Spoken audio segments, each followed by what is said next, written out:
병원 인공호흡기가 꺼진 순간 아이의 심장이 멎었습니다. 정전은 순식간에 한 도시를 집어삼켰고 패널의 불길은 그 어떠한 재앙보다도 무서웠습니다. 한국 페로브스카이트를 저버리고 선택한 중국의 태양광 패널 베스트선. 전 세계는 경악했습니다. 그리고 이어진 전 세계 기자들의 질문 공세. 아니, 왜 한국 기술을 저버린 겁니까? 대체 이유가 뭡니까? 인도를 사랑한 영국인 리차드 스톤.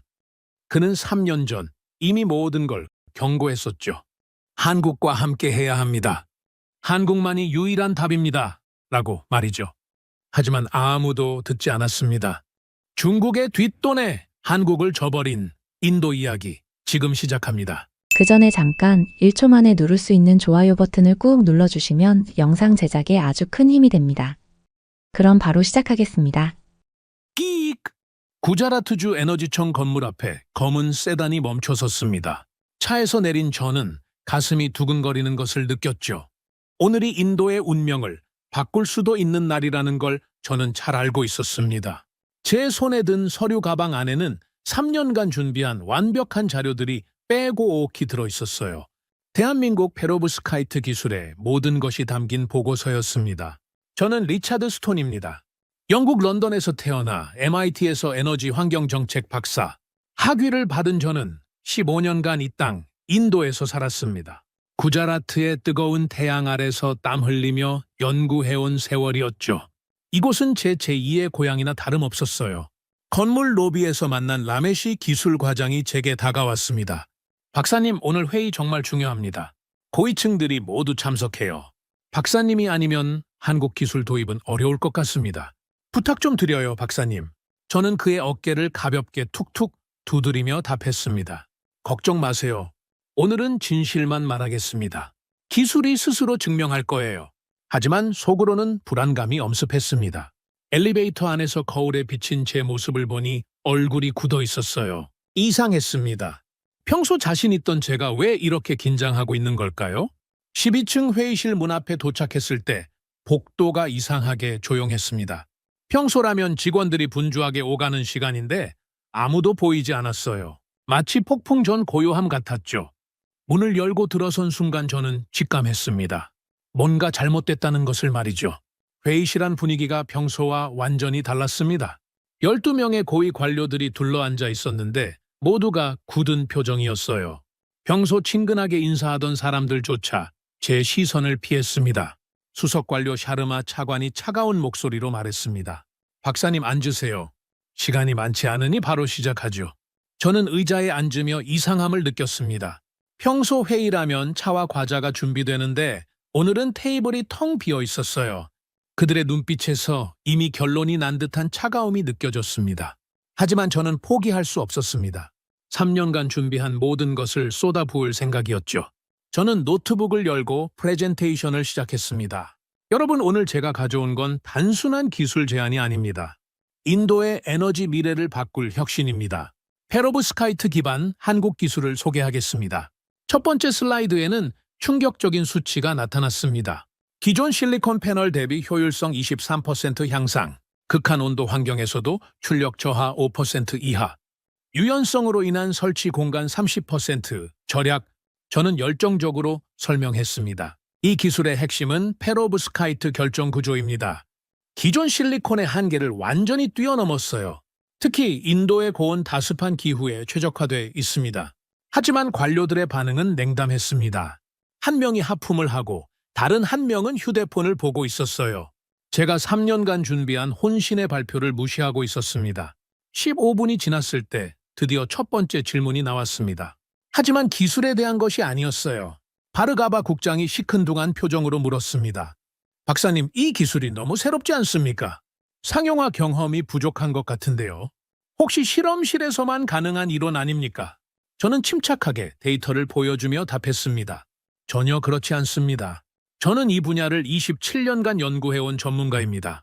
한국 기업들과 3년간 공동실험을 진행했고요. 실제 설치 사례도 보여드리겠습니다. 하지만 두 번째 질문은 더욱 날카로웠습니다. 미슈라 부차관이 냉소적으로 웃으며 말했습니다. 박사님, 현실을 직시해 봅시다. 중국 기업이 이미 완벽한 제안서를 제출했습니다. 가격도 한국보다 40% 저렴하고 납기도 6개월이나 빠르거든요. 그 말을 듣는 순간 제 등에서 식은땀이 흘렀습니다. 이미 중국과 논의가 진행되고 있었다는 뜻이었죠. 그럼에도 저는 굴복하지 않았습니다. 가격만 보시면 안 됩니다. 장기적 관점에서 유지 보수 비용까지 계산해 보세요. 한국 기술은 25년 보증이 가능합니다. 중국 제품은 과연 5년도 버틸 수 있을까요? 그때 회의실 문이 열리며 한 사람이 들어왔습니다. 정부 에너지 정책실장 굽타였어요. 그는 제게 시선도 주지 않고 바로 수석 관료에게 속삭였습니다. 중국 측과 최종 계약 조건 확정됐습니다.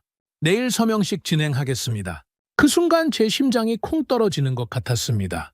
이미 모든 게 결정된 상황이었던 거죠. 저는 마지막 시도를 했습니다. 잠깐만요. 제 발표를 끝까지 들어보셔야 합니다. 안전성 데이터가 얼마나 중요한지 아십니까? 중국 패널의 핫스팟 위험성을 확인해 보셨나요? 하지만 샤르마 차관이 테이블을 탁 치며 일어섰습니다. 박사님, 죄송하지만 이미 결정된 사안입니다. 우리는 우리가 결정합니다. 당신은 인도 사람도 아닌데 뭘 그렇게 간섭하시나요? 그 말이 제 가슴을 날카롭게 찔렀습니다. 15년간 이 땅을 위해 헌신했는데 외국인 취급을 받는 기분이었어요. 제 목소리가 떨리기 시작했습니다. 저는 15년간 이곳에서 살면서 인도를 제2의 고향으로 생각했습니다. 제가 여기 있는 이유는 인도의 미래를 위한 조언 때문입니다. 정치적 고려보다 기술적 우수성을 봐주십시오. 하지만 그들의 눈빛은 이미 차갑게 식어 있었습니다. 굽타 실장이 서류를 정리하며 말했습니다. 이미 중국 측과 사전 협의가 모두 끝났습니다. 계약 조건도 우리에게 훨씬 유리하고요. 납기 단축으로 주민들도 빨리 혜택을 볼 수 있습니다. 그때 또 다른 관료가 속삭이듯 덧붙였습니다. 중국 측에서 추가 인센티브도 제공한다고 하더군요.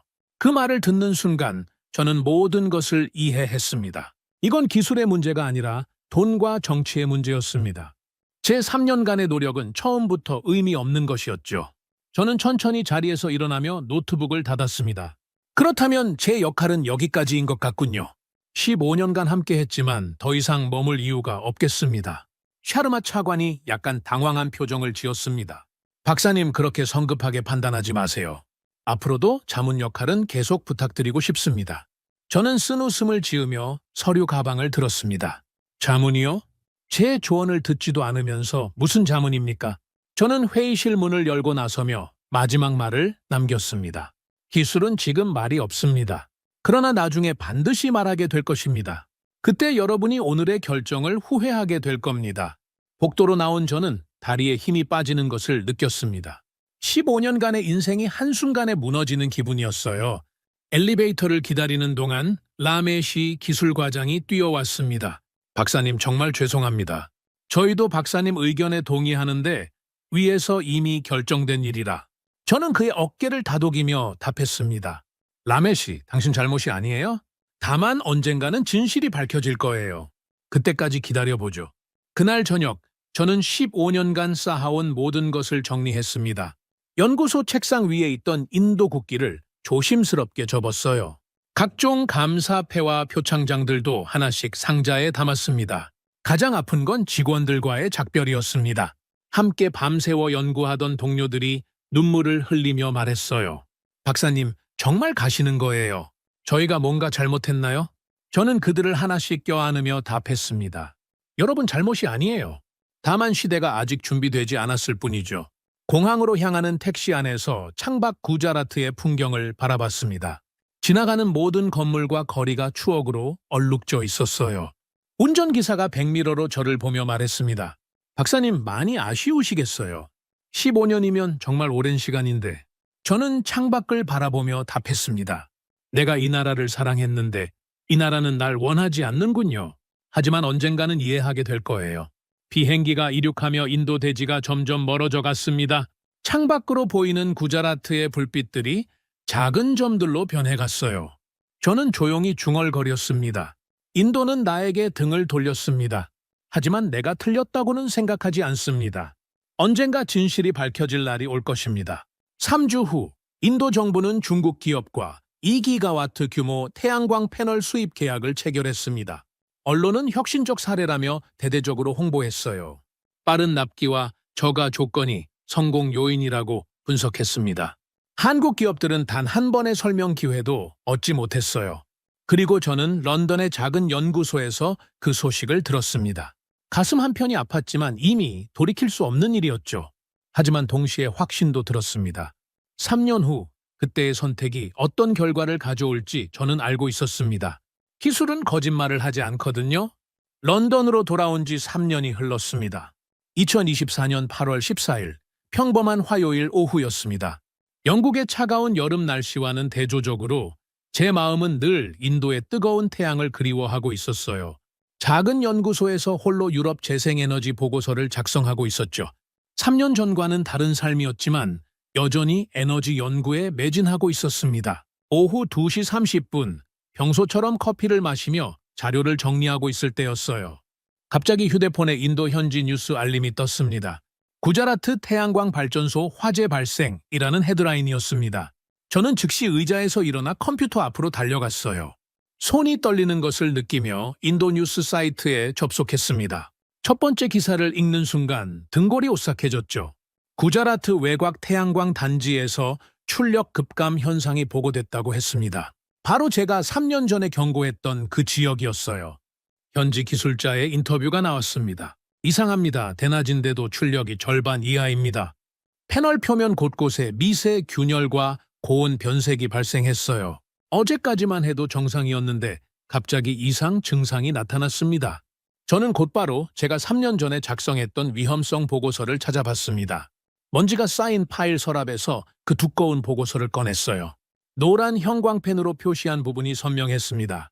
중국산 실리콘 패널의 고온 취약성 및 핫스팟 위험성, 극한 기후 조건에서 예상 수명 단축, 43도 이상 고온에서 폭발 위험성 존재. 정확히 제가 경고했던 시나리오가 벌어지고 있었습니다. 심장이 빠르게 뛰기 시작했어요. 오후 2시 30분 더 충격적인 속보가 터졌습니다. 43도 고온 속에서 일부 패널에서 핫스팟이 발생한 후 폭발했다는 것이었습니다. 소방차가 도착하기 전에 화염이 확산됐다고 했습니다. 변전 설비까지 전소되면서 인근 마을 전력이 100% 차단됐죠. 제가 15년간 사랑했던 그 마을들이 다시 어둠에 잠긴 것입니다. 가장 끔찍한 소식은 그 다음이었습니다. 병원에서 수술 중이던 환자 2명이 갑작스러운 정전으로 사망했다는 것입니다. 그중 1명은 임신부였다고 했어요. 저는 의자에 주저앉으며 머리를 감쌌습니다. 내가 그토록 경고했던 일이 정말 일어났구나. 그것도 사람의 목숨까지 앗아가면서 말이야. 컴퓨터 화면이 흐려지도록 눈물이 쏟아졌습니다. 3년 전 제가 했던 경고가 귓가에 생생하게 들렸어요. 언젠가는 진실이 밝혀질 날이 올 것입니다. 하지만 이런 식으로 증명되리라고는 생각지 못했습니다. 저녁 뉴스 시간대에는 더욱 자세한 보도가 나왔습니다. 전국 특보로 방송된 내용이었죠. 안전하다던 태양광 패널, 왜 폭발했나? 라는 제목이었습니다. 기자가 현장에서 리포트했습니다. 검게 탄 패널들이 질비하게 늘어서 있습니다. 마치 전쟁터를 방불케 하는 참혹한 현장입니다. 주민들은 언제 다시 전기가 들어올지 알 수 없다고 불안해하고 있습니다. 그때 한 주민이 기자에게 말했습니다. 몇 년 전에 어떤 외국인 박사가 위험하다고 했었는데 그때 정부에서 무시했잖아요. 그분 말이 맞았네요. 그 말을 듣는 순간 제 심장이 쿵 떨어지는 것 같았습니다. 사람들이 저를 기억하고 있었던 것입니다. 그리고 제가 옳았다는 것을 알고 있었어요. 하지만 그 대가가 너무 참혹했습니다. 그날 밤부터 소셜미디어에서는 3년 전 제 발표 영상이 급속도로 확산됐습니다. 유튜브 조회수가 하루 만에 50만을 넘어섰죠. 댓글들을 보니 분노와 후회가 가득했습니다. 그때 우린 이미 경고를 받았다. 무시한 건 우리였다. 리차드 박사 말이 맞았네. 왜 안 들었을까? 인도 정부는 뭘 했던 거야? 정치 때문에 기술을 무시한 결과가 이거네? 무고한 사람들이 죽었잖아. 현지 언론에서도 과거 자료를 다시 조명하기 시작했습니다. 3년 전 회의록을 다시 찾아내서 보도했습니다. 한 기자가 당시 상황을 이렇게 정리했습니다. 리차드 스톤 박사는 한국 기술의 우수성을 강력히 주장했습니다. 특히 안전성 문제를 반복적으로 강조했어요. 하지만 정부는 가격과 납기를 이유로 중국 기술을 선택했습니다. 박사는 그 자리에서 사임 의사를 밝히고 인도를 떠났습니다. 당시 회의에 참석했던 한 관료의 증언도 나왔어요. 박사님이 마지막에 하신 말씀이 아직도 기억납니다. 기술은 지금 말이 없지만 나중에 반드시 말하게 될 것이라고 하셨어요. 그 예언이 현실이 됐네요. 정부 내부에서는 혼란과 책임 회피가 시작됐습니다. 고위 관료들은 긴급 회의를 열었지만 해결책은 나오지 않았습니다. 어떤 관료는 이건 기후 탓이다 라고 말했습니다. 다른 관료는 시공 문제다 라고 주장했죠. 중국 회사의 책임이다 라고 떠넘기는 사람도 있었어요. 하지만 내부 보고서에는 명확히 적혀 있었습니다. 리차드 박사의 예측과 정확히 일치한다고요? 중국 공급업체 측의 반응은 더욱 차가웠습니다. 공식 입장문에서 이렇게 발표했습니다. 계약상 유지보수 의무는 이미 종료됐습니다. 추가적인 기술 지원은 별도 계약이 필요합니다. 현지 기후 조건은 예상 범위를 벗어났습니다. 책임은 인도 측에 있습니다. 정말 냉혹한 현실이었어요. 결국 인도 정부는 과거에 퇴짜 놓았던 한국 기업에 긴급 접촉을 시도했습니다. 하지만 한국 기업의 답변은 냉담했습니다. 공식 채널 없이는 대응이 불가능합니다. 그리고 신뢰는 조건이죠. 3년 전 일을 기억하시죠? 그날 밤 현지 기술자들끼리 모여서 속삭였다고 합니다. 그분 다시 와줄까요? 리차드 박사 말이에요. 그분이 아니면 한국과 다시 연결될 방법이 없을 텐데 우리가 그분에게 너무 미안한 일을 했어요. 라메시가 동료들에게 말했다고 해요. 박사님이 그때 얼마나 상처받으셨는지 알아요? 15년간 헌신하신 분을 하루아침에 외국인 취급했잖아요. 그런데 지금 와서 다시 도움을 청할 수 있을까요? 저는 런던에서 이 모든 상황을 지켜보며 복잡한 심경이었습니다. 안타까움과 동시에 묘한 안도감도 들었죠. 내가 옳았다는 게 증명된 셈이었으니까요. 하지만 그 대가가 너무 컸습니다. 사람의 목숨까지 잃게 만들 정도로 말입니다. 연구소 창밖으로 런던의 회색 하늘이 보였어요. 인도의 뜨거운 태양과는 너무 다른 풍경이었습니다. 문득 3년 전 마지막 날이 떠올랐어요. 아내가 누워있던 병원 창밖으로 보던 구자라트의 석양. 여보, 당신의 연구가 많은 사람들에게 빛이 되길 바라요. 아내의 마지막 유언이 다시 들렸습니다. 지금 인도에는 빛이 꺼진 상황이었어요. 제가 막을 수 있었던 비극이 현실이 됐습니다. 그때 저는 알지 못했습니다. 며칠 후 인도에서 저를 다시 부르는 전화가 올 거라는 것을요. 그리고 이번에는 완전히 다른 상황에서 말입니다. 인도에서 사고가 난 지 정확히 3일이 지난 8월 17일 금요일 오전 9시 30분이었습니다. 런던의 작은 연구소에서 혼자 아침 커피를 마시고 있을 때였죠. 평소보다 일찍 일어나 인도 뉴스를 확인하는 것이 습관이 됐어요. 사고 이후 계속 상황을 지켜보고 있었거든요. 갑자기 휴대폰이 요란하게 울렸습니다. 발신자 표시를 보니 91로 시작하는 인도 국제전화였어요. 번호를 자세히 보니 인도 외교부 에너지 협력 담당 관실이었세. 우입니다. 3년 만에 처음 받는 인도 정부로부터의 전화였죠. 한순간 망설였습니다. 이 전화를 받아야 할까, 말아야 할까. 하지만 호기심이 앞섰어요. 전화를 받자마자 상대방의 목소리가 다급하게 들려왔습니다. 박사님, 안녕하세요. 인도 외교부 에너지 협력 담당관 라훌 샤르마입니다. 혹시 지금 통화 가능하신가요? 목소리에서 절박함이 느껴졌어요. 평소 인도 관료들의 느긋한 말투와는 완전히 달랐습니다. 네, 가능합니다. 제가 차분하게 답하자 그가 이어서 말했습니다. 저희가 정말 틀렸습니다. 간곡히 부탁드립니다. 도와주십시오. 상황이 너무 심각합니다. 하지만 저는 일부러 차가운 톤으로 대답했습니다. 정말 아이러니하군요. 3년 전에는 제가 인도 사람이 아니라며 내쫓더니 이제 와서 저를 찾으시는 건가요? 담당관이 당황한 듯 말을 더듬었습니다. 박사님, 그때 일은 정말 죄송합니다. 하지만 지금 상황이 너무 심각합니다. 한국 기업들도 박사님을 통해서만 협력하겠다고 하고 있어요. 박사님이 아니시면 정말 방법이 없습니다. 저는 창밖 런던의 흐린 하늘을 바라보며 쓴웃음을 지었습니다. 그때 당신들이 한 말을 그대로 돌려드리죠. 우리는 우리가 결정합니다.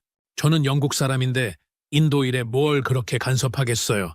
담당관의 목소리가 더욱 간절해졌어요. 박사님, 과거의 잘못을 진심으로 인정합니다. 하지만 지금은 기술의 문제가 아니라 사람의 생명이 걸린 문제입니다. 이미 2명이 목숨을 잃었고 수만 명이 고통받고 있어요. 병원도 제대로 운영 못하고 있습니다. 그 말을 듣는 순간 제 가슴이 조금 흔들렸습니다. 하지만 여전히 분노가 가라앉지 않았어요. 지금은 기술이 아니라 책임이 필요한 시점입니다. 당신들이 그때 내린 결정에 대한 책임 말입니다. 3년 전 그 모멸감을 잊을 수 없어요. 제가 15년간 쌓은 신뢰를 하루아침에 무너뜨린 것도요. 담당관이 한참 침묵한 후 말했습니다. 박사님, 저희가 뭐든 하겠습니다. 공식 사과도 드리고 명예도 회복해드리겠어요. 다만 지금 이 순간만은 도와주십시오. 더 많은 사람들이 죽을 수 있어요. 통화를 끊은 후 저는 연구소를 나와 근처 하이드 파크로 산책을 나섰습니다. 런던의 차가운 8월 바람이 뺨을 스쳤죠. 평소 좋아하던 벤치에 앉아 깊은 생각에 잠겼습니다. 머릿속에는 3년 전 그날의 기억이 파노라마처럼 지나갔어요. 인도를 떠나던 그날이 너무나 선명하게 떠올랐습니다. 15년간 모든 열정을 쏟았던 구자라트 연구소의 마지막 날, 책상 위에는 아직 정리하지 못한 서류들이 산더미처럼 쌓여 있었죠. 벽에 걸린 인도 국기와 함께 나란히 걸어두었던 각종 감사패들, 구자라트 주지사로부터 받은 공로상, 에너지부 장관 표창장, 현지 대학교 명예박사 학위증까지 그 모든 것들이 하루아침에 무의미해진 순간이었어요. 연구소 직원들이 하나둘씩 작별 인사를 하러 왔었죠. 함께 밤새워 연구하던 라메시, 사리타, 아르준. 그들의 눈에는 눈물이 가득했어요. 박사님, 정말 가시는 거예요.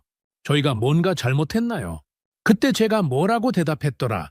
여러분 잘못이 아니에요. 다만 시대가 아직 준비되지 않았을 뿐이죠. 공항으로 향하는 택시 안에서 바라본 구자라트의 마지막 풍경. 지나가는 모든 건물과 거리가 15년간의 추억으로 얼룩져 있었어요. 그 안에서 저는 얼마나 많은 꿈을 키웠었는지. 인도의 에너지 독립을 위해, 가난한 농촌 마을에까지 깨끗한 전기를 공급하기 위해 그 모든 꿈들이 회의실에서의 한마디로 산산조각 났었죠. 당신은 인도 사람이 아닌데 뭘 그렇게 간섭하시나요? 그 말이 아직도 제 가슴에 비수처럼 박혀 있었어요. 택시 기사 아저씨가 백미러로 저를 보며 말했었죠. 박사님 많이 아쉬우시겠어요. 15년이면 정말 오랜 시간인데. 그때 제가 창밖을 바라보며 한 말. 내가 이 나라를 사랑했는데 이 나라는 날 원하지 않는군요. 하지만 언젠가는 이해하게 될 거예요. 비행기 창밖으로 사라져가던 인도 대지의 불빛들. 그때 저는 다짐했었죠. 다시는 돌아가지 않겠다고. 다시는 그들에게 실망하지 않겠다고. 하이드파크 벤치에서 이 모든 기억들이 물밀듯이 밀려왔습니다. 3년이 지났지만 상처는 아물지 않았어요. 오히려 이번 사고로 인해 더욱 도드라져 보였죠. 내가 옳았다는 것이 이렇게 참혹하게 증명될 줄이야. 그날 오후 2시경 또 다른 전화가 걸려왔습니다. 이번에는 현지 기술자들로부터였어요. 라메시였습니다. 박사님, 저 라메시예요. 기억하시죠? 목소리가 많이 늙어 있었어요. 3년이라는 시간의 무게가 느껴졌습니다. 라메시, 물론 기억해요. 어떻게 지냈어요? 딸은 잘 자라고 있고요. 박사님, 저희가 정말 잘못했어요. 그때 박사님 말씀을 더 강하게 주장했어야 했는데 저희가 무능했어요. 이번 사고를 보면서 정말 후회가 막심해요. 라메시의 목소리에 진심 어린 후회가 담겨 있었습니다. 저는 그의 마음을 이해했어요. 라메시, 당신들 잘못이 아니에요. 당신들은 할 수 있는 모든 걸 했어요. 문제는 위에 있었죠. 박사님, 그런데 지금 상황이 정말 심각해요. 중국 회사에서는 발을 빼고 있고 정부에서는 우왕좌왕하고 있어요. 한국 기업들은 박사님 없이는 절대 움직이지 않겠다고 해요. 박사님만이 유일한 해답이에요. 제발 한 번만 더 기회를 주세요. 그날 저녁 6시, 이번에는 이메일이 도착했습니다. 발신자는 구자라트 현지 기술자들의 연합 명의였어요. 제목은 간단했습니다. 죄송합니다, 박사님. 이메일을 열어보니 10명의 기술자가 공동으로 작성한 장문의 사과문이었습니다. 내용을 한 줄씩 읽어보니 진심이 뚝뚝 떨어졌어요. 박사님, 당신 말이 완전히 맞았습니다. 우리는 정말 큰 실수를 저질렀습니다. 정치와 이권에 눈이 멀어 진짜 중요한 기술을 제대로 보지 못했습니다. 그 결과가 이렇게 참혹할 줄 몰랐어요. 무고한 사람들이 목숨을 잃었습니다. 이 모든 책임이 우리에게 있다고 생각합니다. 당신이 아니면 한국 기업들은 우리를 다시 믿지 않을 겁니다. 간곡히 부탁드립니다. 우리를 다시 한 번만 도와주세요. 이메일 끝에는 10명의 기술자가 각각 손으로 쓴 서명이 첨부되어 있었어요. 라메시, 사리타, 아르준을 비롯해 제가 함께 일했던 모든 동료들의 이름이 있었습니다. 각자의 개인적인 메시지도 적혀 있었어요. 라메시, 박사님, 제 딸이 아직도 박사님을 기억해요. 사리타, 박사님이 가르쳐 주신 것들을 매일 생각합니다. 아르준 박사님 없는 3년이 정말 힘들었어요. 그 순간 제 눈시울이 뜨거워졌습니다. 이들은 정말 진심이었어요. 정치적 계산이나 이해관계가 아닌 순수한 마음에서 나온 사과였습니다. 하지만 동시에 분노도 치밀어 올랐어요. 이제 와서 이런 말을 하다니? 그때는 왜 그랬을까? 그날 밤 잠자리에서 저는 잠을 이루지 못했습니다. 머릿속에서 여러 생각들이 복잡하게 얽혀 있었어요. 내가 다시 돌아가야 할 이유가 있을까? 그들이 진정으로 반성하고 있는 걸까? 아니면 위급한 상황 때문에 일시적으로 저를 찾는 걸까? 만약 상황이 해결되면 또다시 저를 버릴 건 아닐까? 새벽 2시경, 저는 침대에서 일어나 노트북을 켰습니다. 그리고 3년 전 제가 구자라트 정부에서 했던 발표 영상을 다시 봤어요. 유튜브에 올라온 그 영상 말입니다. 화면 속에 제가 열정적으로 한국 기술을 설명하고 있었죠. 그때 저는 정말 순수했습니다. 기술만 있으면 모든 문제를 해결할 수 있다고 순진하게 믿었어요. 정치나 이권 같은 건 전혀 고려하지 않았죠. 영상을 보며 저는 화면 속 제 자신에게 중얼거렸습니다. 넌 정말 최선을 다했구나. 하지만 그게 충분하지 않았어. 세상은 생각보다 복잡했고 진실만으로는 부족했지. 지금은 어떨까? 다시 할 수 있을까? 아니면 또 다시 배신당할까? 다음 날 토요일 오후 또 다른 전화가 걸려왔습니다. 이번에는 구자라트 메디컬 컬리지 병원장이었어요. 목소리가 많이 떨리고 있었습니다. 박사님, 저는 그날 수술을 집도했던 라비 아가르왈 병원장입니다. 기억하시죠? 박사님이 병원 전력시설 점검해 주실 때 만났었죠. 정전으로 환자를 잃었어요. 그중 한 명은 제가 10년간 치료해온 환자였습니다. 당신이 옳았습니다. 우리가 당신 말을 들었더라면 이런 비극은 없었을 겁니다. 제발 돌아와 주십시오. 그 말을 듣는 순간 제 마음의 벽이 조금씩 무너지기 시작했습니다. 이건 더 이상 저 개인의 자존심이나 감정의 문제가 아니었어요. 사람들의 생명이 걸린 문제였습니다. 앞으로도 이런 사고가 반복될 수 있다는 뜻이었죠. 저는 깊은 한숨을 내쉬며 답했습니다. 병원장님, 시간을 좀 주십시오. 신중히 생각해 보겠습니다. 하지만 쉬운 결정은 아닐 것 같아요. 그날 저녁, 저는 오랫동안 연구소 창밖을 바라봤습니다. 런던의 밤하늘에는 별이 몇 개 보이지 않았어요. 도시의 불빛 때문에 가려져 있었죠. 하지만 제 마음속에는 어렴풋한 별빛 하나가 떠오르고 있었습니다. 혹시 이게 마지막 기회일지도 모르겠다는 생각이 들었어요. 정부나 고위 관료들을 위한 게 아니라 진짜 인도를 위한 기회. 라메시와 사리타, 아르준 같은 현장의 사람들을 위한 기회. 그리고 앞으로 생길지도 모를 무고한 희생자들을 막을 수 있는 기회.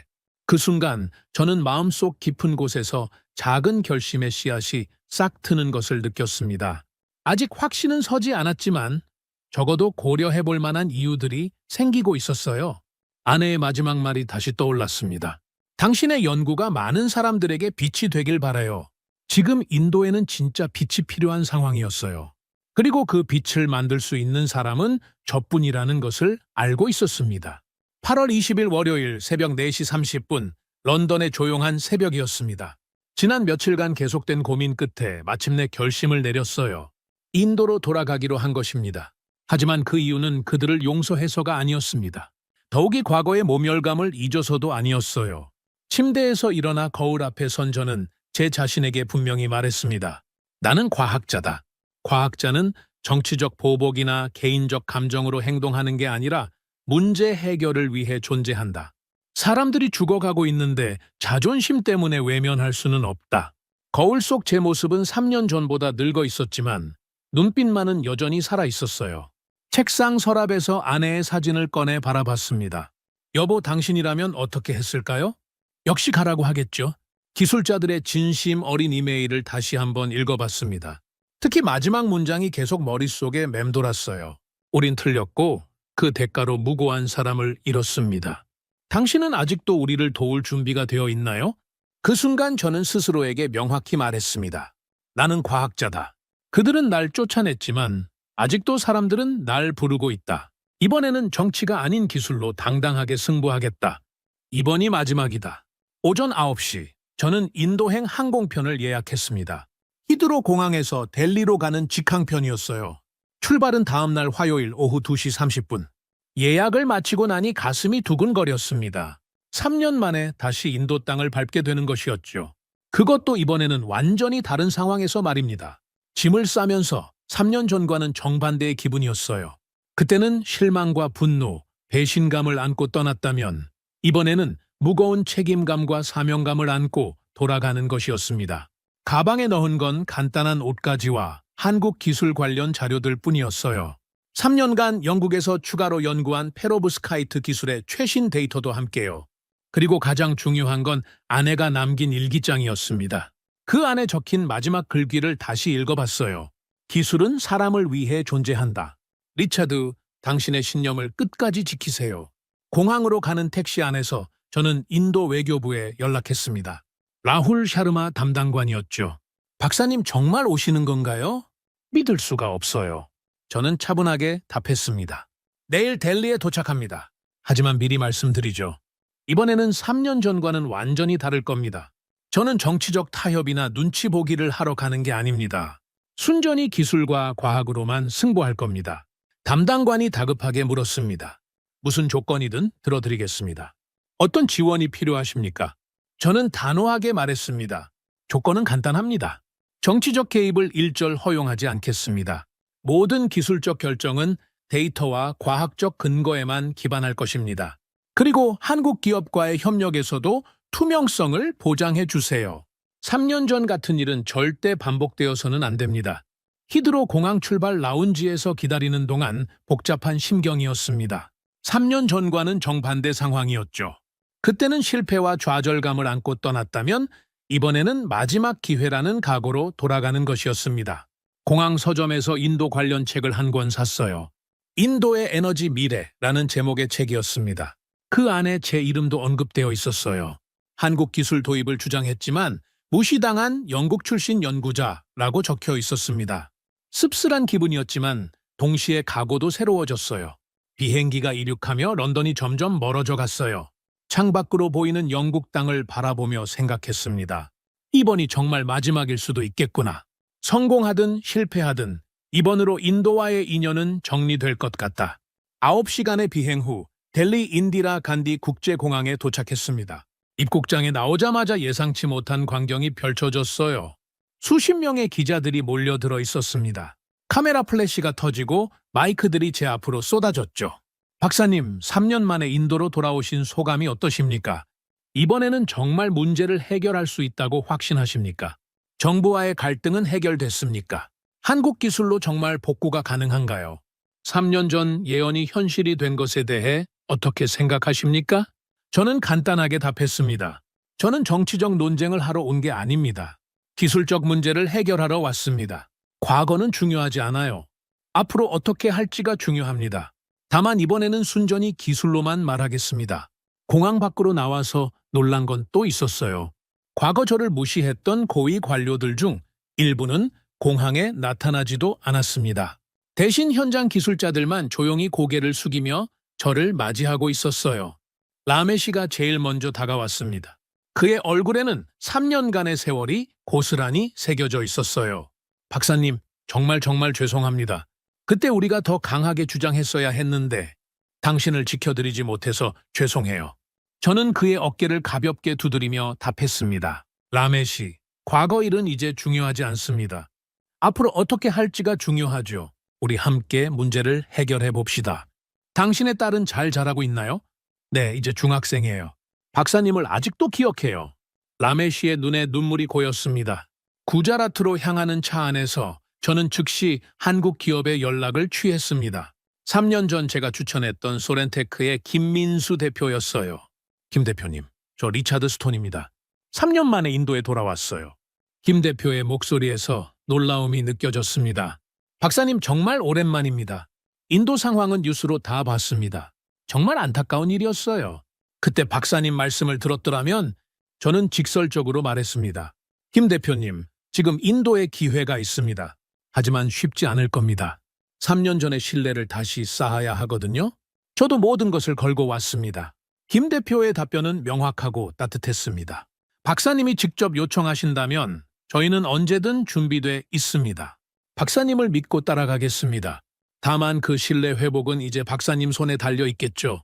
저희는 박사님의 판단을 전적으로 믿습니다. 그 말을 듣는 순간 어깨가 더욱 무거워졌습니다. 이제 저 혼자만의 문제가 아니었어요. 한국 기업의 미래와 신뢰도 제 손에 달려 있었습니다. 그리고 무엇보다 인도 사람들의 안전이 걸려 있었죠. 차창 밖으로 보이는 인도의 풍경은 3년 전과 똑같았지만 제 마음은 완전히 달랐어요. 그때는 희망찬 도전자였다면 이번에는 무거운 책임을 진 구원자 같은 기분이었습니다. 다음 날 구자라트 정부 긴급 브리핑에 참석했습니다. 3년 전과 똑같은 회의실이었지만 분위기는 180도 달랐어요. 그때는 제가 간절히 설득하는 입장이었다면 이번에는 그들이 저에게 도움을 요청하는 입장이었습니다. 회의실에 들어서자 모든 사람들이 일어나서 저를 맞았어요. 3년 전에는 상상할 수 없었던 일이었습니다. 저는 마이크 앞에 서서 차분하지만 단호하게 말했습니다. 여러분, 저는 복수하러 온 게 아닙니다. 문제를 해결하러 왔습니다. 페로브스카이트 기술은 단순한 효율성 개선이 아닙니다. 극한 기후에서의 생존 기술입니다. 우리는 더 이상 가격만 보고 생명을 위험에 빠뜨릴 수는 없습니다.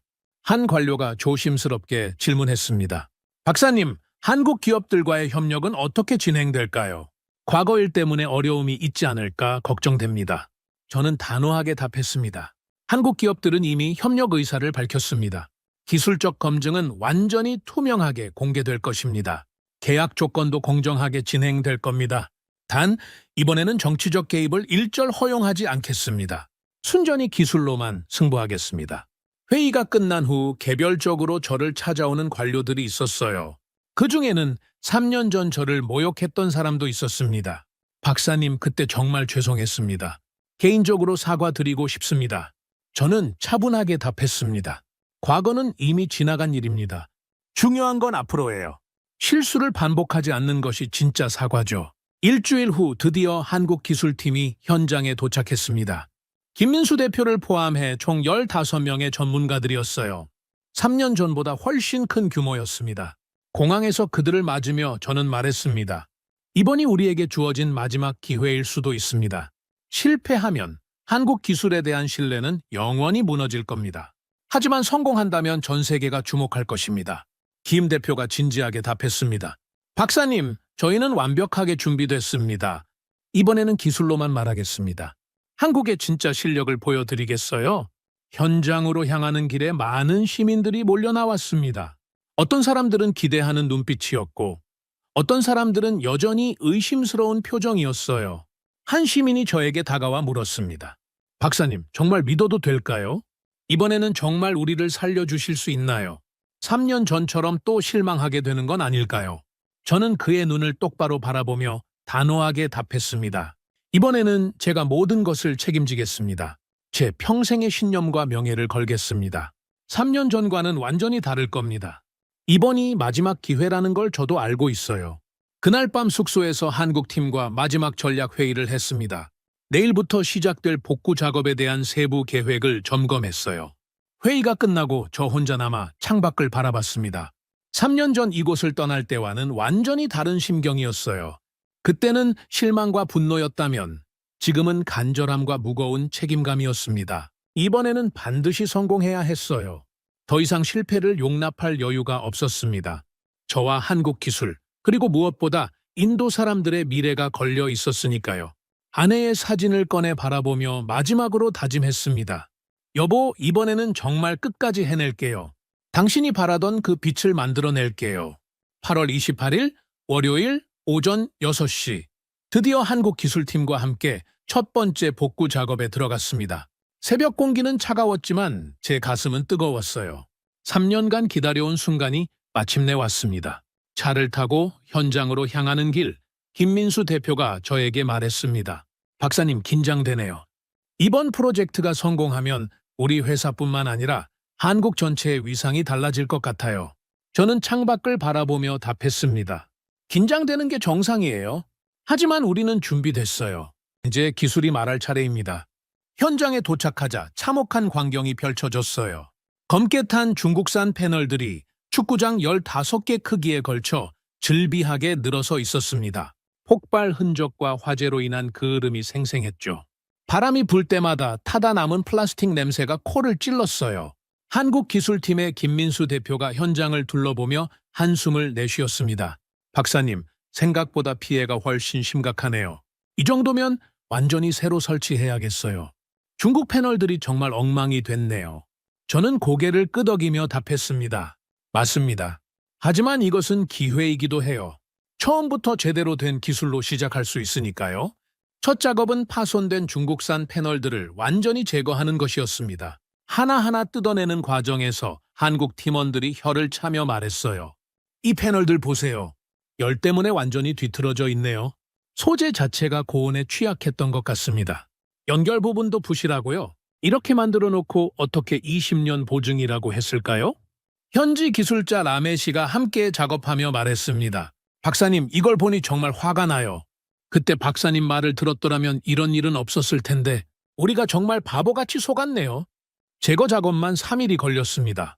중국산 패널들이 너무 견고하게 설치되어 있어서 떼어내기가 쉽지 않았어요. 심지어 일부는 콘크리트와 함께 굳어져 있어서 해머 드릴까지 동원해야 했습니다. 제거 작업이 끝나고 나서 본격적인 설치가 시작됐습니다.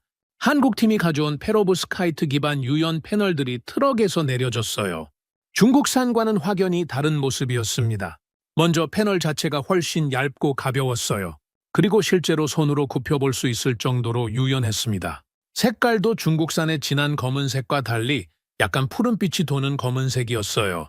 현지 기술자 라메 씨가 신기해하며 물었습니다. 박사님, 이 패널이 정말 구부러지네요. 이래도 괜찮은 건가요? 전기가 제대로 나올까요? 저는 미소를 지으며 설명했습니다. 이것이 바로 페로브스카이트의 장점이에요. 유연성 때문에 열팽창과 수축에 강하답니다. 온도 변화가 심해도 구조적 안정성을 유지하죠.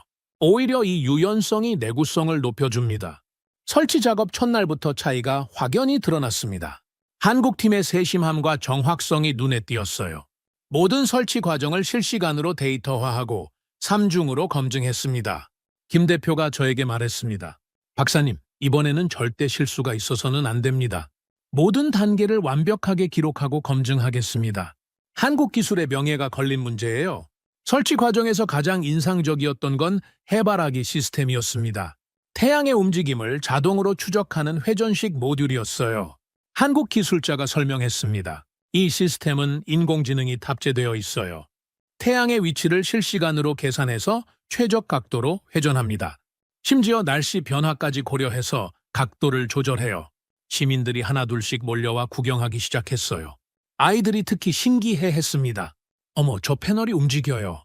정말 해바라기 같네요. 신기해요. 태양을 따라 돌아가네요. 3일 후 첫 번째 섹션의 설치가 완료됐습니다. 드디어 첫 테스트 가동에 들어갔어요. 기존 중국산 패널이 폭발했던 바로 그 구역이었습니다. 모든 사람들이 숨을 죽이고 지켜봤죠. 저도 가슴이 두근거렸어요. 만약 여기서 문제가 생긴다면 모든 것이 끝나는 것이었으니까요. 오전 10시 스위치를 올렸습니다. 몇 초간의 정적 후에 모니터에 숫자들이 나타나기 시작했어요. 전력 출력량, 전압, 전류, 온도 등 모든 수치가 정상 범위를 보여줬습니다. 그 순간 현장에 있던 모든 사람들이 박수를 쳤어요. 라메 씨가 흥분해서 저에게 달려왔습니다. 박사님, 성공이에요. 정말 전기가 나와요. 수치도 완벽해요. 하지만 진짜 시험은 그 다음이었습니다. 그날 오후 기온이 무려 44도까지 올라갔습니다. 3년 전 중국산 패널들이 폭발했을 때와 비슷한 조건이었어요. 모든 사람들이 다시 긴장했습니다. 혹시 또 문제가 생기는 건 아닐까 하고요. 하지만 놀랍게도 한국 패널에는 전혀 이상 반응이 없었습니다. 열화상 카메라로 확인해보니 패널 표면 온도가 고르게 분산되고 있었어요. 핫스팟이라고는 찾아볼 수 없었습니다. 현지 기술자가 놀라며 말했습니다. 이상해요. 이렇게 뜨거운데도 핫스팟이 전혀 없네요. 열 분산이 완전히 다릅니다. 중국 패널과는 차원이 다른 기술이에요. 저는 안도의 한숨을 내쉬며 답했습니다. 이것이 바로 페로브스카이트의 핵심 장점입니다. 고온에서도 구조적 안정성을 유지하죠. 분자 구조 자체가 열에 강하게 설계됐거든요. 가장 극적인 순간은 태양 추적 시스템의 첫 작동이었습니다. 해바라기처럼 태양의 움직임을 따라 자동으로 회전하는 모듈이었어요. 오전 10시 시스템을 처음 가동했습니다. 패널들이 서서히 움직이기 시작했어요. 마치 살아있는 생명체처럼 태양을 향해 고개를 돌렸습니다. 구름이 끼어 태양이 가려져도 정확하게 빛의 방향을 추적했어요. 구름 사이로 햇빛이 스며들면 즉시 그쪽으로 방향을 바꿨습니다. 전력 출력을 확인해 보니 기존 고정형 패널 대비 62%나 향상됐어요. 기술진들이 환호성을 질렀습니다. 와, 이거 정말 대단하네요. 살아서 움직이는 것 같아요. 이런 기술이 있었다니. 왜 우리가 이걸 몰랐을까요? 아이들까지 몰려와 신기해했습니다. 한 아이가 엄마에게 물었어요. 엄마, 저 패널이 왜 움직여요? 해바라기처럼 태양을 따라가네요. 정말 신기해요. 어머니가 웃으며 답했습니다. 저게 그 유명한 한국 기술이라고 하네. 정말 신기하다. 우리 마을이 다시 살아날 수 있을 것 같아. 며칠 지나자 현장 분위기가 완전히 바뀌었습니다. 시민들이 하나둘씩 몰려와 구경하기 시작했어요. 처음에는 의심스러운 눈빛이었는데 점점 기대로 바뀌었습니다. 가장 중요한 건 전력 공급이 안정화되기 시작했다는 점이었어요. 유치원이 제일 먼저 전기를 회복했습니다. 아이들이 뛰어나와 환호했어요. 선생님, 불이 켜져요. 에어컨도 다시 돌아가요. 더워서 힘들었는데 이제 괜찮을 것 같아요. 유치원 원장 선생님이 눈물을 흘리며 말했습니다. 박사님 덕분에 아이들이 다시 웃을 수 있게 됐어요. 정말 고맙습니다. 병원도 곧이어 정상 운영을 재개했습니다. 3년 전 정전 사고로 환자를 잃었던 바로 그 병원이었어요. 라비 아가르왈 병원장이 눈물을 흘리며 제게 말했습니다. 박사님 정말 고맙습니다. 이제 다시 안전하게 수술할 수 있겠어요. 환자들도 안심하고 치료받을 수 있을 것 같습니다.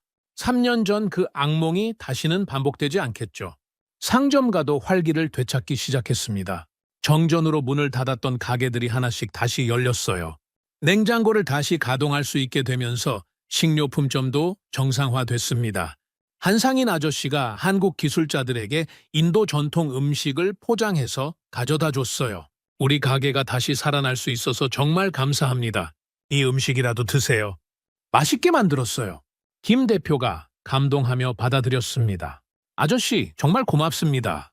이런 마음을 주시니 저희가 더 열심히 해야겠어요. 지역 언론에서도 변화하는 분위기를 주목하기 시작했습니다. 구자라트 타임스에서 특집 기사를 냈어요. 이전엔 타버렸던 곳, 이젠 열기를 먹고 자란다는 제목이었습니다. 기자가 현장을 취재하며 말했습니다. 같은 장소, 같은 기후 조건인데도 결과가 완전히 다릅니다. 한국 기술의 우수성을 실감할 수 있어요. 중국 기술과는 차원이 다른 안정성을 보여주고 있습니다. 가장 놀라운 건 과거 저를 견제했던 고위 관료들의 태도 변화였습니다. 그중 일부가 현장을 직접 방문했어요. 3년 전 제 의견을 묵살했던 바로 그 사람들이었습니다. 미슈라 부차관이 어색한 표정으로 저에게 다가왔습니다. 박사님, 과거의 결정은 정말 시급함 속의 실수였습니다. 개인적으로 진심 어린 사과를 드리고 싶습니다. 당시 상황을 제대로 판단하지 못했어요. 저는 차분하게 답했습니다. 부차관님, 이 기술이 사과를 받기 위해 온 건 아닙니다. 사람을 살리기 위해 왔죠? 과거보다 앞으로가 더 중요합니다. 실수를 반복하지 않는 것이 진짜 사과예요. 해외 언론들도 주목하기 시작했습니다. BBC, CNN, 알자지르에서 기자들이 몰려왔어요. K태양광, 중국의 독점을 깨뜨리나 라는 헤드라인들이 나왔습니다.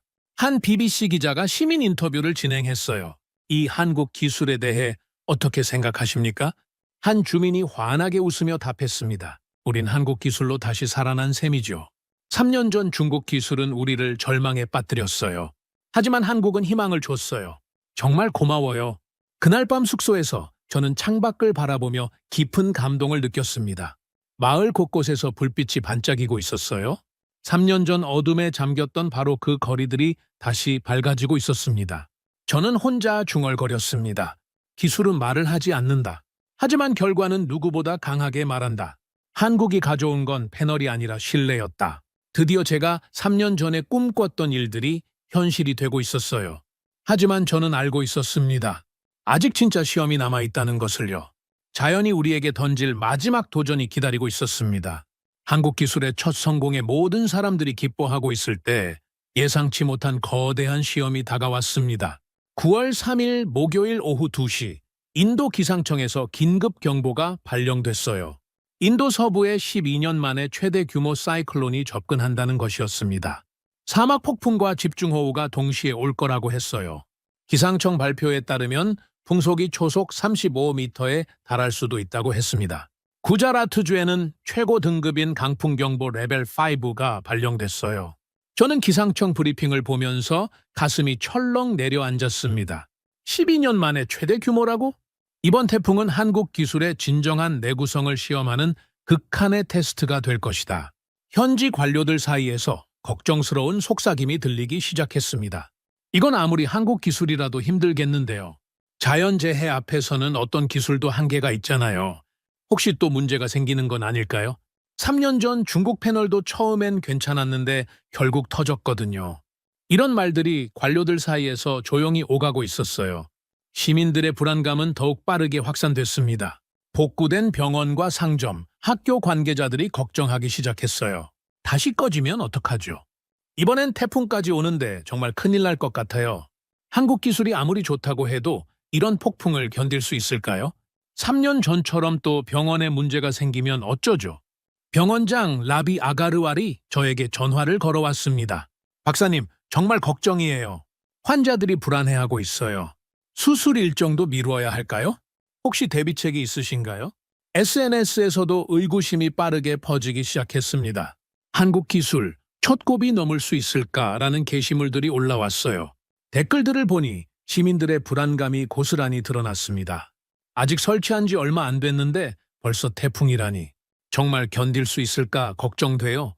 중국 기술도 처음 2년은 괜찮았거든요. 혹시 이번에 문제 생기면 또 어둠 속에서 살아야 하나요? 일부 언론에서는 자극적인 제목으로 보도하기도 했습니다. 중국 패널은 열에 무너졌지만 한국 기술은 바람을 견딜 수 있을까라는 식으로요. 구자라트 타임스에서는 과거를 되짚으며 불안감을 조성했어요. 3년 전에도 처음엔 모든 게 완벽해 보였습니다. 하지만 결국 예상치 못한 문제로 참사가 일어났죠. 이번에도 과연 안전할지 의문입니다. 저는 이런 상황을 예상하고 있었습니다. 한국 기술에 대한 진짜 시험은 지금부터라는 걸 알고 있었죠. 김민수 대표와 긴급 회의를 소집했습니다. 김 대표님, 이번이 진짜 승부처입니다. 여기서 실패하면 모든 게 끝나요. 한국 기술에 대한 신뢰가 영원히 무너질 겁니다. 김 대표가 진지하게 답했습니다. 박사님, 우리 기술을 믿으셔야 합니다. 페로브스카이트 시스템은 바로 이런 극한 상황을 위해 설계됐어요. 구조적 안정성이 기존 기술과는 차원이 다릅니다. 하지만 자연 앞에서는 겸손해야죠. 하지만 저는 만일의 사태에 대비했습니다. 현지 기술자들에게 엄중하게 말했습니다. 라메시, 사리타, 아르준. 이번 폭풍은 단순한 날씨가 아닙니다. 우리 모두의 운명을 가를 시험입니다. 이건 기술의 싸움이 아니라 믿음의 시험이에요. 우리가 여기서 증명해내야 합니다. 한국 기술팀과 함께 비상 대응 체계를 가동했습니다. 먼저 모든 패널의 각도를 폭풍에 대비해 최적화했어요. 강풍이 불어도 저항을 최소화할 수 있는 각도로 조정했습니다. 배수 시설도 대폭 강화했어요. 집중호우로 인한 침수를 막기 위해 추가 배수로를 설치했습니다. 긴급 차단 시스템도 3중으로 점검했어요. 만약의 사태에 대비해 즉시 전력을 차단할 수 있도록 준비했습니다. 가장 인상적이었던 건 해바라기형 모듈의 자동 대응 시스템이었습니다. 폭풍이 접근하자 인공지능이 자동으로 기상 데이터를 분석했어요. 그리고 바람 방향과 강도를 실시간으로 감지해서 최적 각도로 회전했습니다. 한 현지 기술자가 감탄하며 말했습니다. 저 시스템은 단순히 태양만 따라가는 게 아니네요. 날씨 변화까지 스스로 대응하는 인공지능이 들어있어요. 정말 놀라운 기술입니다. 9월 5일 토요일 자정, 폭풍이 본격적으로 시작됐습니다. 처음에는 바람 소리만 들렸지만 점점 세워졌어요. 새벽 1시경부터는 초속 20m의 강풍이 불기 시작했습니다. 저와 한국팀은 비상상황실에서 실시간으로 모든 데이터를 모니터링했어요. 대형 스크린에는 각 구역별 전력 출력량과 패널 상태가 표시됐습니다. 새벽 2시, 풍속이 초속 28m까지 올라갔습니다. 하지만 놀랍게도 모든 시스템이 정상 작동하고 있었어요. 해바라기형 모듈들이 바람 방향에 맞춰 자동으로 각도를 조절하고 있었습니다. 새벽 3시 30분 집중호우가 시작됐습니다. 시간당 150mm의 엄청난 비가 쏟아졌어요. 하지만 배수 시스템이 완벽하게 작동했습니다. 물이 고이지 않고 즉시 배출되고 있었어요. 가장 긴장됐던 순간은 새벽 4시 15분이었습니다. 풍속이 최고조에 달해 초속 32m를 기록했어요. 그 순간 3구역에서 일부 연결선이 손상됐습니다. 김 대표가 긴장한 목소리로 보고했습니다. 박사님, 3구역에서 출력이 약간 떨어지고 있습니다. 하지만 전체적으로는 아직 89% 유지 중입니다. 주요 시설들은 모두 정상 가동되고 있어요. 저는 숨을 깊게 들이쉬며 답했습니다. 괜찮습니다. 이 정도면 충분히 견디고 있어요. 핵심은 병원과 필수 시설이 계속 돌아가는 것이니까요. 새벽 5시 45분 폭풍의 눈이 지나갔습니다. 잠시 고요해지는 순간이었어요. 하지만 이건 태풍의 중간 지점일 뿐이었습니다. 곧 후반부 폭풍이 반대 방향에서 몰아칠 예정이었어요. 김 대표가 팀원들에게 말했습니다. 지금까지 잘 버텼지만 진짜는 지금부터입니다. 후반부가 더 강할 수 있어요. 집중력을 잃지 마세요. 오전 6시 20분 후반부 폭풍이 시작됐습니다. 이번에는 정반대 방향에서 바람이 불어왔어요. 해바라기형 모듈들이 즉시 반응해서 방향을 바꿨습니다. 마치 춤을 추듯 우아하게 움직였어요. 오전 7시 30분 마침내 폭풍이 완전히 지나갔습니다. 전체 시스템을 점검해보니 놀라운 결과가 나왔어요. 일부 연결선 손상과 경미한 파손을 제외하고는 모든 패널이 온전했습니다. 가장 중요한 건 전력 공급이 한 번도 완전히 중단되지 않았다는 점이었어요. 병원은 물론 학교, 상점가까지 모두 정상 운영됐습니다. 저는 안도의 한숨을 내쉬며 혼자 중얼거렸습니다. 해냈구나. 정말 해냈어. 오전 9시 현장 점검에 나섰습니다. 예상보다 피해는 훨씬 적었어요. 강풍으로 인해 일부 패널의 연결부가 약간 느슨해졌지만 구조적 손상은 전혀 없었습니다. 무엇보다 중요한 건 단 한 명의 인명피해도 없었다는 것이었어요. 현지 기술자 라메 씨가 흥분해서 말했습니다. 박사님, 이거 정말 기적이에요. 3년 전 중국 패널은 그냥 더운 날씨에도 터졌는데 이번엔 태풍급 폭풍도 견뎌냈어요.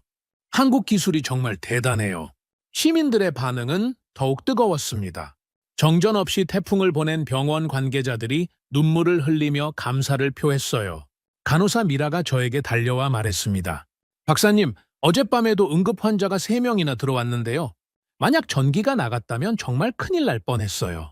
3년 전 그 악몽이 다시 반복될 뻔했는데 정말 고맙습니다. 상점가 사람들도 모두 나와서 환호했습니다. 태풍이 지나간 후에도 냉장고가 돌아가고 있어서 식료품 손실이 전혀 없었다고 했어요. 한 상인이 저에게 말했습니다. 박사님, 이번 태풍으로 저희 가게가 망할 뻔했는데 전기가 계속 들어와서 아무 손해 없었어요. 한국 기술 정말 믿을만해요. 인도 에너지청에서도 즉시 공식 발표를 했습니다. 한국 페로브스카이트 시스템, 극한 기상 조건에서도 최상의 안정성 입증이라는 제목이었어요. 에너지청장이 직접 브리핑에 나섰습니다. 이번 태풍은 12년 만에 최대 규모였습니다. 하지만 한국 기술은 완벽하게 견뎌냈어요. 이는 재해 내성 면에서 최고 등급에 해당합니다. 총리실에서도 특별 성명을 발표했습니다. K-솔루션을 향후 인도 전체의 재생에너지 표준으로 고려하겠다고 명시했어요. 그날 저녁 한국팀과 함께 간단한 축하 모임을 했습니다. 김 대표가 저에게 말했습니다. 박사님, 이번 태풍으로 우리 기술이 완전히 검증됐네요. 이제 전 세계가 주목할 겁니다.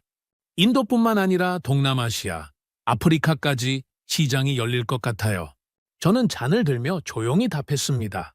이번엔 기술이 자연을 이겼습니다. 아니, 자연과 조화를 이루었다고 해야겠죠. 이게 진짜 기술의 역할입니다. 사람을 지키고 희망을 지키는 것.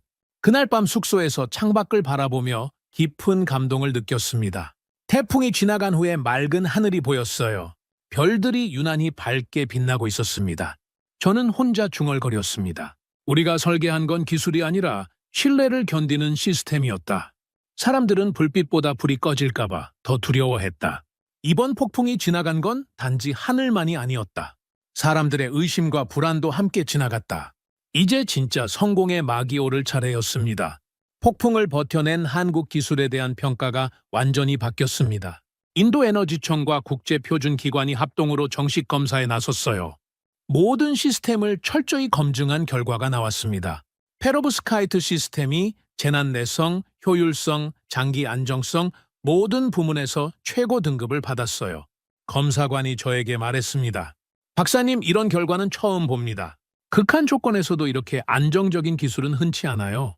저는 차분하게 답했습니다. 기술은 과장하지 않습니다. 다만 숨도 쉬지 않고 결과로 증명할 뿐이죠. 일주일 후 정말 놀라운 발표가 있었습니다. 인도 총리가 직접 나서서 공식 선언을 한 것이었어요. 우리는 한국 기술을 전국 표준으로 도입할 것입니다. 구자라트를 시작으로 전국 확대를 추진하겠습니다. 발표장에서 박수가 터져 나왔습니다. 총리가 이어서 말했습니다. 이 성공은 리차드 스톤 박사와 한국 기술팀의 헌신 덕분입니다. 진심으로 감사드립니다. 그 순간 제 눈에 눈물이 맺혔습니다. 3년 전 무시당하고 쫓겨났던 그 자리에서 이제는 국가적 인정을 받고 있었죠. 구자라트 주민들의 반응은 더욱 뜨거웠습니다. 거리로 나온 시민들이 환호했어요. 다시 어둠은 없다. 그건 코리아가 밝혀줬다고 외쳤습니다. 한 할머니가 저에게 다가와 손을 잡으며 말했습니다. 박사님, 우리 손자가 이제 밤에도 안심하고 공부할 수 있어요. 정말 고마워요. 국제 언론의 반응은 폭발적이었습니다. CNN에서는 K-솔루션, 글로벌 재생에너지 기준 되다라는 헤드라인을 달았어요. 독일, 호주, 브라질 등 여러 나라에서 한국 기업과의 협력을 요청하기 시작했습니다. 김 대표가 흥분해서 저에게 말했습니다. 박사님, 벌써 30여 개국에서 문의가 들어오고 있어요. 이제 정말 글로벌 시장이 열리는 것 같습니다. 필리핀에서는 즉시 계약을 하고 싶다고 해요. 브라질과 케냐에서도 대규모 프로젝트를 제안했고요. 미국 에너지청 보고서도 주목할 만했습니다. 중국 중심에서 벗어난 첫 글로벌 시스템 등장이라고 평가했어요. 이는 재생에너지 시장의 판도를 바꿀 혁신이라고 분석했습니다. 더 놀라운 것은 유럽연합에서의 반응이었어요. 독일 에너지부 장관이 직접 구자라트를 방문한다고 발표했습니다. 프랑스와 이탈리아에서도 기술 도입을 검토하겠다고 했고요. 가장 감동적이었던 순간은 과거 관료들의 공개적인 사과였습니다. 3년 전 회의에서 저를 무시했던 바로 그 관료가 기자회견에 나섰어요. 샤르마 차관이었습니다. 그는 마이크 앞에서 떨리는 목소리로 말했습니다. 그때 우리가 틀렸습니다. 리차드 박사와 한국에게 진심으로 사과드립니다. 정치적 고려가 기술적 판단을 흐렸습니다. 개인적으로도 깊이 반성하고 있습니다. 기자들이 저에게 반응을 물었습니다. 저는 침착하게 답했습니다. 저는 복수하러 온 게 아닙니다. 기술은 진심으로 사람을 돕기 위해 존재합니다. 과거보다 미래가 중요합니다. 이제 우리는 함께 더 큰 꿈을 향해 나아가야 해요. 그날 저녁 저는 혼자 병원 옥상에 올라갔습니다. 태양 추적 모듈들이 석양을 따라 서서히 움직이는 모습을 바라봤어요. 그 위로 한국 국기와 인도 국기가 나란히 휘날리고 있었습니다. 저는 조용히 독백했습니다. 그땐 아무도 믿지 않았다. 지금은 세계가 이 기술을 배운다. 과학자가 외롭지 않은 날이 오늘 처음이었다. 한국 기술자들이 옥상으로 올라와 저와 함께 서 있었습니다. 김 대표가 말했습니다. 박사님 덕분에 우리 기술이 세계로 나갈 수 있게 됐습니다. 정말 고맙습니다. 저는 그들을 바라보며 답했습니다. 이 기술은 어두운 밤을 지나온 인도에게 두 번째 아침을 열어줬습니다. 한때 실험실 기술이라며 외면받았던 그것이 세계의 기준이 됐습니다. 그는 외국인이었지만 누구보다 이 땅을 사랑했다고 사람들이 말할 겁니다. 태양을 따라 움직이는 건 모듈만이 아니었습니다. 저를 향한 인도의 인식도 그랬습니다. 그날 밤 숙소로 돌아가는 길의 거리는 환하게 불이 켜져 있었습니다. 3년 전 어두웠던 바로 그 거리가 이제는 희망의 빛으로 가득했어요. 아이들이 뛰어놀고 상점들이 늦은 시간까지 문을 열고 있었습니다. 이 모든 변화가 한국 기술 덕분이었습니다. 하지만 더 중요한 건 이제부터였습니다. 이 성공을 어떻게 더 큰 의미로 발전시킬지가 관건이었죠.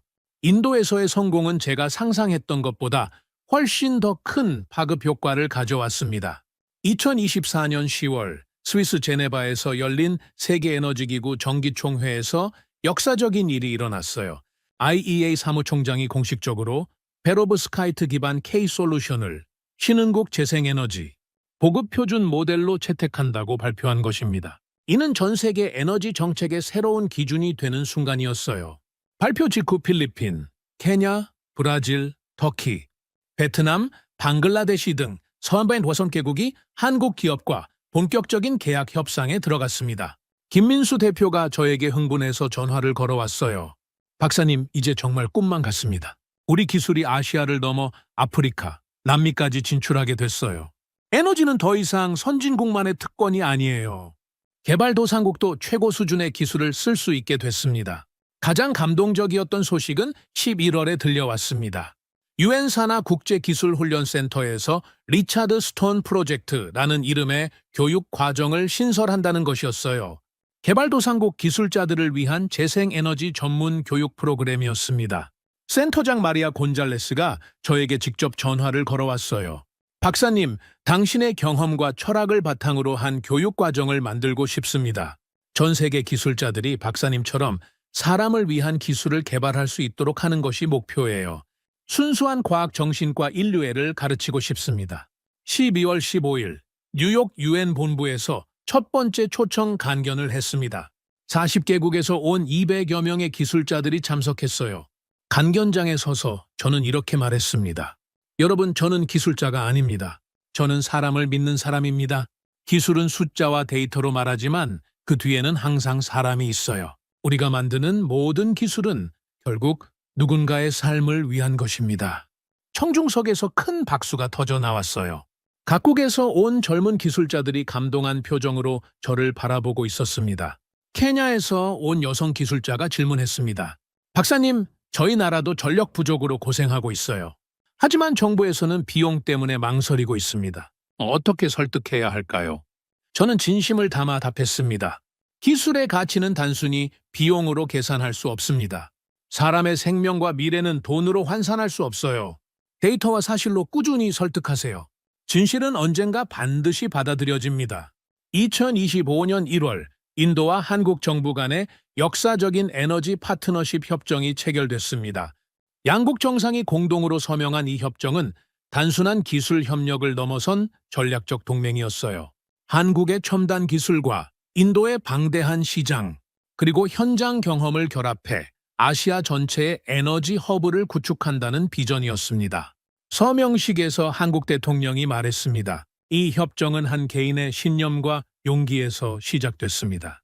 리차드 스톤 박사님이 보여주신 과학자 정신이 두 나라를 잇는 다리가 됐어요. 기술은 국경을 넘고 진심은 세계를 바꾼다는 것을 증명해 주셨습니다. 인도 총리도 이어서 말했습니다. 박사님은 우리에게 단순히 기술만 준 것이 아닙니다. 희망과 신뢰를 선물해 주셨어요. 이제 우리는 이 경험을 전 세계와 나누겠습니다.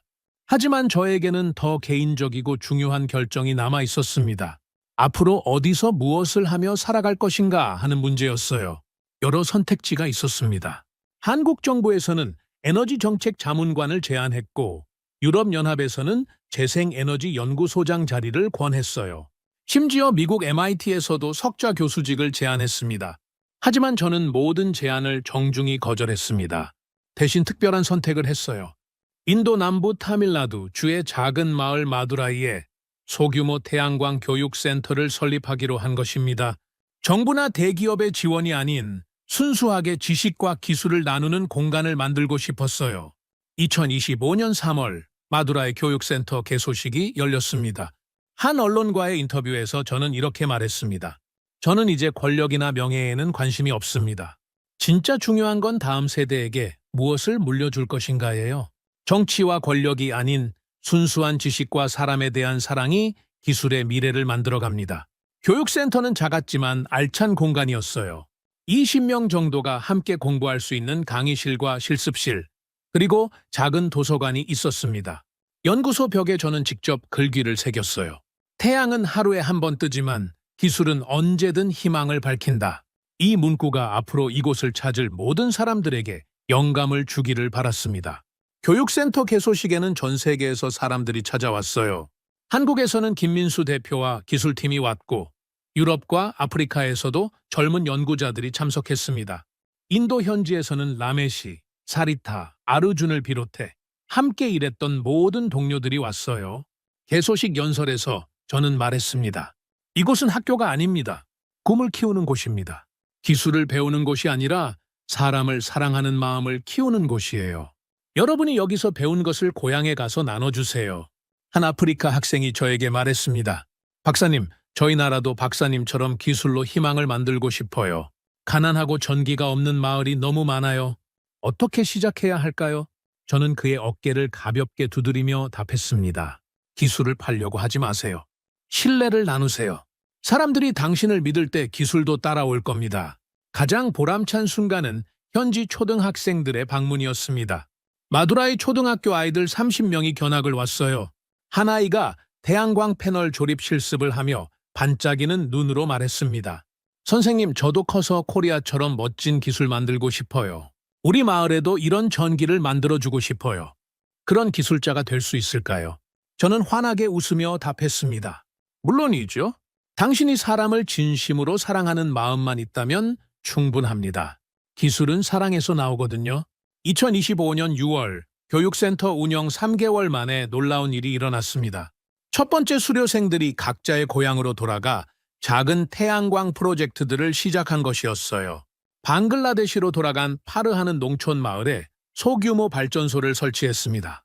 케냐의 그레이스는 학교에 태양광 시스템을 도입해 아이들이 밤에도 공부할 수 있게 했어요. 브라질의 카를로스는 빈민가에 저렴한 태양광 키트를 보급하기 시작했습니다. 이들의 소식을 들을 때마다 저는 가슴이 뭉클했어요. 작은 씨앗이 전 세계로 퍼져나가고 있었습니다. 그해 12월 말, 저는 교육센터 옥상에서 한 해를 돌아보며 깊은 감회에 젖었습니다. 드론으로 촬영한 영상을 보니 전 세계 곳곳에서 K태양광이 어둠을 밝히고 있었어요. 아프리카의 작은 마을부터 남미의 고산지대, 동남아시아의 외딴 섬까지 모든 곳에서 한국 기술이 희망의 빛을 만들어내고 있었습니다. 한국에서 온 젊은 기술자들이 현지 사람들과 함께 웃으며 일하는 모습도 보였어요. 김민수 대표가 교육센터를 방문해 저와 함께 그 영상을 봤습니다. 박사님, 정말 꿈 같습니다. 3년 전만 해도 상상할 수 없었던 일이에요. 우리 기술이 이렇게 세계 곳곳을 밝히다니. 박사님이 아니었다면 불가능했을 겁니다. 저는 그를 바라보며 마지막 말을 했습니다. 김 대표님, 이제 시작일 뿐이에요. 진짜 중요한 건 이 기술이 얼마나 오래, 얼마나 많은 사람을 도울 수 있느냐입니다. 그가 믿은 건 패널이 아니었어요. 사람과 진심이었습니다. 한국 기술은 단순한 발명품이 아니라 세계를 바꾼 약속이 됐어요.